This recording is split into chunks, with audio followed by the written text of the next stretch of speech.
بسم الله والصلاة والسلام على رسول الله. أسأل الله بمنه وكرمه جل في علاه أن يوفق من يشوفني ويشرح صدره ويسر أمرنا وأمره ويغفر ذنبه وذنبنا ويجمعنا وإياه في جنات عرضها السماوات والأرض.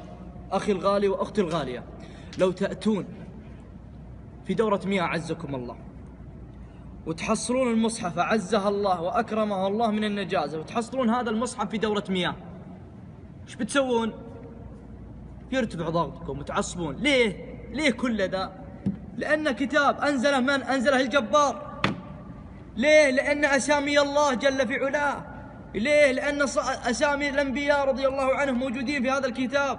اسم النبي صلى الله عليه وسلم، أم المؤمنين عائشة. أسأل الله أن يوفقكم. ولكن للأسف إن فيه أسامي لله جل في علاه وهي في دورة المياه. أقرب مثال يا أخوان لكم، عندكم هذا المنتج تشوفونه شامبو واضح، يمكن أكثر البيوت يمكن 70% موجود هذا المنتج وفي دورة المياه، ولكن أنتم لا تعلمون. عندنا هنا مكتوب عبد المؤمن. المؤمن، من هو المؤمن يا أخوان؟ الله. من هو المؤمن؟ الجبار. من هو المؤمن؟ الذي خلق السماوات والأرض. من هو المؤمن؟ الذي أوجدك وأوجدني. من هو المؤمن يا أخوان؟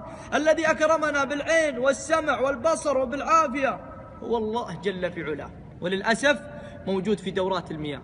أدري يا أخوان إنكم ما تدرون عن هذا الشيء، ولكن اللي علي الآن أنا سويته، وصلت لكم الرسالة إنكم تنتبهون. أسامي الله من جميع المنتجات اللي تدخل في دورة المياه كرمكم الله لازم تقرون وش مكتوب فيها. إذا فيها أسامي الله جل في علاه تشيلونه. هنا مكتوب في هذا المنتج المؤمن. أنا ما قلت لك قطع ذا ولا أحذفه، لا، شيل بس اسم المؤمن، بس كرم اسم الله جل في علاه. أسأل الله أن يوفقنا وإياكم. اللهم يا كريم يا غفور يا رحيم، اللهم اشهد جل في علاك إني وصلت رسالتي لعبادك، اللهم بلغت فاللهم فاشهد. أخي الغالي وأختي الغالية، أسأل الله أن يوفقكم. انتبهوا، هذه رسالتي لكم. إن كان عندكم هذا المنتج شيلوا اسم الله، وأوصيكم وأوصي نفسي بنشر هذا المقطع. كم ناس من البيوت يشيلون اسم الله وتكون أنت السبب. أسأل الله أن يوفقك، وأسأل الله أن يجعل سببا في دخولنا الجنة. والسلام عليكم.